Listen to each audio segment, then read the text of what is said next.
What's up, vapors? Thanks for checking out Daily Vape TV. My name is Nick, and today we're going to be taking a look at the Perseus RDTA. So this is another one from our friends over at Vandy Vape. They sent this thing along to me, as well as the coil RTA that we took a look at last week, and I've been using them pretty much simultaneously ever since then. But with that, yeah, so far I have absolutely been loving the performance that I get out of this device here. It's got that kind of classic styling to it, which I really like, and it's got a few unique features that are pretty interesting, which we'll get into in a little bit here. So before we get into this video, I do have to state my intent by saying that I did receive this product for free from the manufacturer for the purpose of doing this video. However, it has no monetary value to me, which means my opinions on it will remain honest and unbiased, of course, as always. With that being said, I would like to give a huge shout out and thank you to the people over at Vandy Vape. They're the ones that sent this thing my way for the purpose of making this video to show to you guys out there. So thank you very much. I really do appreciate it. So real quick, before we go down to the close-up view, there's a few things I wanted to talk about real quick, which is the color options. As far as I can tell right now, it's only available in stainless and black, but from what I've seen for other Vandy Vape products like the Icon RDA, they're already starting to talk about releasing some other colors, which would be pretty darn cool in my opinion. So hopefully this product also follows suit with that whole kind of strategy there. But as of right now, black and stainless only. It's going to cost you about $34.95 from what I've seen all over the internet, somewhere around that price range. And of course, I will provide you guys with links right down in the description below, so make sure you check those out if you want to pick one of these up for yourself. But let's go ahead and dive down to the close-up view and take a better look at this thing. Alright guys, so as you can see here, we've got our Perseus RDTA in its original box. So let's quickly take a look around the packaging and then we'll take a look at what's inside. So first and foremost, as you'll see right here, it says sample, which denotes that this is the reviewer sample copy and not the full retail packaging. So yours might look a little bit different. Anyways, we have their Vandy Vape logo, Perseus logo, Vandy Vape on either side there, nothing on the top and the bottom, and on the back, nothing interesting at all, not even any, things that say what's in the box or some specs. Nope, just legal stuff and then FDA warning as well. Yours will probably have what the box contains, but this, like I said, is the sample copy. Anyways, let's take a look at what's inside the box here. First and foremost, you have your Perseus RDTA, of course, and we'll be taking a look at that in just a second here. Next up, we have 2 extra drip tips, just like everything else that Vandy Vape has come out with so far from what I've seen. It comes with extra tips, which is nice, and an extra glass piece as well, so in case you break yours, you have a replacement right there. Next up, in the bottom of the box, you can see this little chunk of PEEK, which is to use the device in single coil mode if you so choose, and it just basically blocks off the little wicking ports and the airflow. Also, you'll get a bag of parts. Pretty standard bag of parts as I can tell here. You'll get an extra piece of PEEK. I think this piece of PEEK came in my device pre-installed, but you'll get an extra one in the little bag of parts here. A screwdriver, some screws, some O-rings, a lot of O-rings, and a 510 drip tip adapter as well. So you get every single part, a replacement for every single part right here in this bag, which is definitely a nice touch. So here are the 3 sizes of tips you get in the box. We have a 14 millimeter, a 16 millimeter, and a 17.5 millimeter tip. You should be pretty used to this by now because it's the same exact ones that come with the Kylan and the Icon RDA, and I'm sure you've seen plenty of videos on those so far. You can also see the height difference here. They're pretty darn similar. The good thing about these is that they are Goon and Kennedy compatible. So if you wanted to use one of these tips on your Goon or Kennedy, you could do so as well. And cross-compatibility is definitely a good thing in my book. So let's take a quick look at the Perseus RDTA while going over some of the specs. So first and foremost, you'll notice the tip here is made of Delrin, which is great because it doesn't heat up. It is friction fit, and it has an O-ring on the inside of the top cap to keep it in there, which stays really, really nicely. No complaints about that whatsoever. Here you can see the Vandy Vape logo inscribed on the top, and another one on the side right there. You might also notice little locking markings right there on the side, and we'll go over that in just a second here. It is bottom airflow, just like there. You can see the little air slots, which are fully adjustable. You can open and close them just like that. This device is 24 millimeters in diameter, which is pretty much up to modern day standards. They use PEEK insulators throughout and gold-plated 510 connection right there at the bottom. You can see that. The tank is 4 milliliter juice capacity, which is on the larger side. It doesn't really look like 4 milliliters, but that's what it says in the specs. So as I was mentioning earlier, you might have seen these little lock symbols. That is actually because the top cap has a locking system. So all you have to do to get it unlocked is twist the airflow section over to the unlock symbol there, and then you can freely take the cap off. Now, vice versa is true when you want to actually lock the cap on. You just line it up. It'll just kind of drop into place when it's properly aligned here, like that, and then you twist it over. So that way the cap locks completely into place, making it virtually leak-proof. So this is the piece you guys all came to see, which is the build deck itself. And as you can see here, it's kind of a two-post design that are slightly angled, which is kind of interesting. I like to call this a combination of something like a Twisted Messes with a Kennedy, because it has bottom airflow, as you can see right there. There's your airflow slot. Not quite as much airflow as a Kennedy, but very similar in form factor. Very generous post holes as well. You can definitely fit some really big builds in there if you so chose to.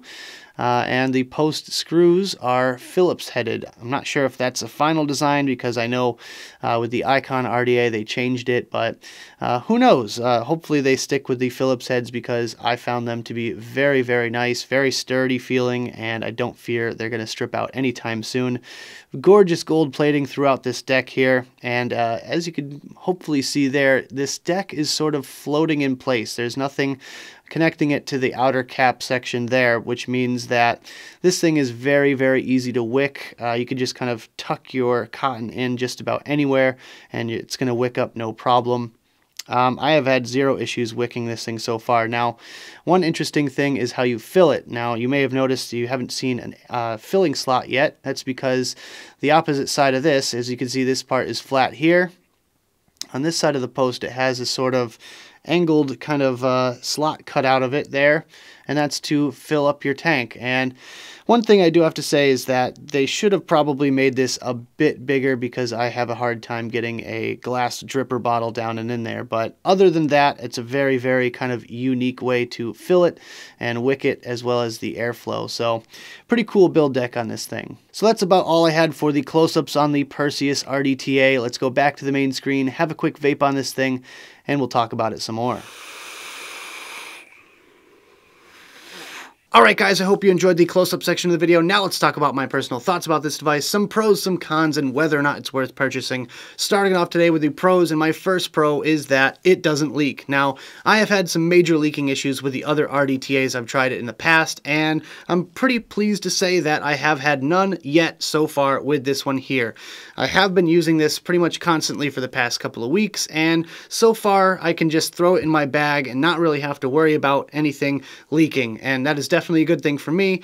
I can also hold it upside down, which, I mean, normally with an RDTA, I don't think you can hold most of them completely upside down and have them not leak. So far, so good with the Perseus RDTA for me personally. So my second pro today is that it's easy to wick. This thing is a dream to wick, because all you have to do is bend down your cotton, clip it off at the base, and then just tuck it in. There's no little tiny holes that you have to shove that cotton into, and you're not going to bunch it up or anything like that. As you saw in the close-up view, it has that sort of floating deck design, which is really cool. There's room all the way around it, and it just really makes it super easy to wick, and it's going to take you about half the time as any normal RDTA. And for my third pro, well, it's cheap. What more can I say? I mean, for a $35 device, you do get a heck of a lot of quality out of it, and yeah, I don't have to worry about it. That's the best part, because I can drop this thing and smash it, break it, whatever. I can replace it no problem. 35 bucks is a steal for something of this quality,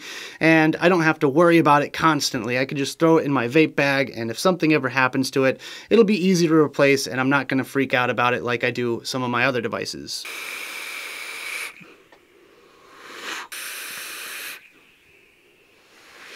Alright guys, so moving on to some cons. My first con is that the locking system is a bit annoying. Now, I know I mentioned the fact that it doesn't leak as a pro, and that is still true, and I know that this system is kind of the reason that this thing doesn't leak. However, when I first took a look at this device, I thought that was kind of a cool feature to it, and it was very unique, and I thought that was just kind of something that was going to come in handy, because, you know, if you pick up your device from your top cap, most of the time it's going to fall off, but I found it to be a bit more more annoying than that, because whenever I go to take off my top cap, it tends to pull out the cotton with it. And I don't know if it's something that I'm doing wrong or if it's a design flaw or something like that, but for me, it tends to get a little bit messy, because then I have to stick the wicks back in by hand if I don't have any tools at the ready. And yeah, that definitely gets a little bit messier for me and kind of negates the fact that the thing doesn't leak. So there you go. For my second con, this thing is a royal pain in the ass if you're trying to use a glass dripper bottle. Now,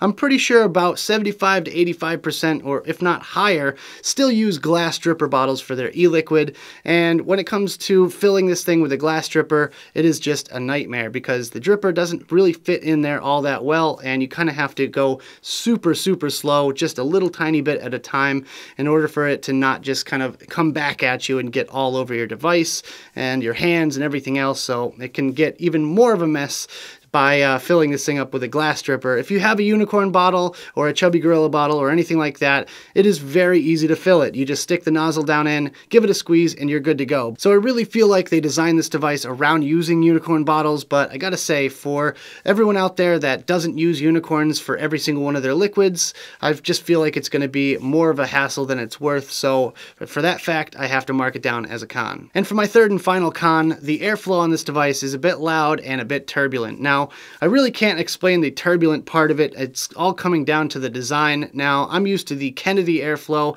which is perfect for me, and if you look at this device, it kind of looks like it would have similar performance to the Kennedy, but a little bit less on the airflow side of things. But for some reason, it is very loud and very turbulent. I don't know why. It would just seem to come down to the design aspect of it, on how fast the air can travel through the chamber going from horizontal to vertical. I feel like that has something to do with it, but other than that, the performance is a little bit lackluster, especially comparing it to a Kennedy. But then again, this thing is only 35 bucks. So at the end of the day, is this thing worth purchasing? Would I go out of my way to pick one of these things up if I did not receive this one for review? And I'm going to have to say probably not. Unfortunately, I feel like the RDTA format just isn't quite there. It's not really ready yet. Everyone's got their little gimmicks that they try to cram into these devices, and none of them seem to really blow my mind as far as performance is concerned. Just, you know, I like the bottom airflow idea, but in the field, it doesn't really work out. As far as the locking system, again, I like the idea, but it has its flaws in the design as well. So there's a lot of things that they're trying to get right here, but it's just not quite there for me. But that goes as far as the entire RDTA format goes. It's not just this device here.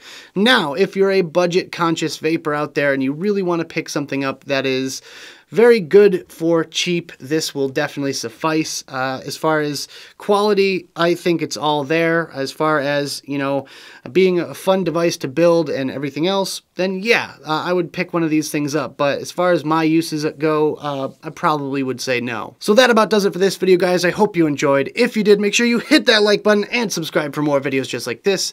Don't forget, you can also hit that notification bell right next to the subscribe button if you want to be alerted whenever I upload videos. Also, leave me some comments in the box below. I'd love to hear your thoughts on the Perseus RDTA.